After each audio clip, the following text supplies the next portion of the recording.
as PM of the team, I don't code that often, so I like rarely understand the code that's being edited, like, and the code around the code that's being edited. So I kind of want to read up on that before I look stupid in front of the team. Yeah. I actually want to be kind of careful, like when you decide to tag any engineer or even when you want to file a ticket. In this case, I saw, there was this button and it was kind of confusing as to what it did. So my immediate thing is to say, okay, what does this button even do? I'm just asking a question. So then I pinged the team and I was like, hey, this is a strange behavior to me. I just confirmed that we don't need this button. I don't want to go around deleting people's buttons for no reason. So like, we don't need it. Okay, great. So I told it to delete it. And actually I got distracted and I was working on some other stuff.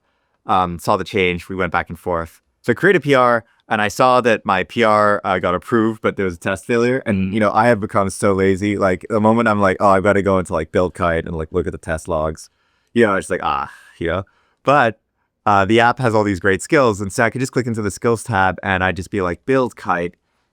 Okay, sick. Someone has like already figured this out for me. So I'd be like, okay, let's go back to this thing and just be like, Buildkite fetch logs, why failing? And it told me, okay, you need to install the Buildkite tokens. So I did that. So I was like, okay, I ran the command to get a token, now fix my PR. So what I immediately did is I went to the top level folder in the repo, which is where all the skills are.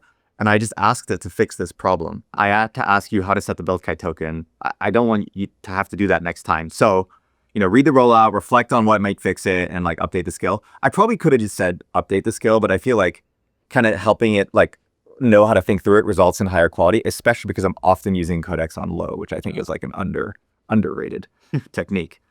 And so basically, we had a bit of a back and forth, but ultimately made an update to the thing that is in a PR somewhere. Just to summarize, like we went through this inductive journey where I was looking at user feedback and I saw a thing, I asked the question, realized this probably needed to be changed. So then I like made the change and then in making the change I had a PR failure. So I used a skill to fix the PR failure, but then improved two skills kind of as I went. And so over time, Codex just gets like better and better in working on a code base, which is pretty fun.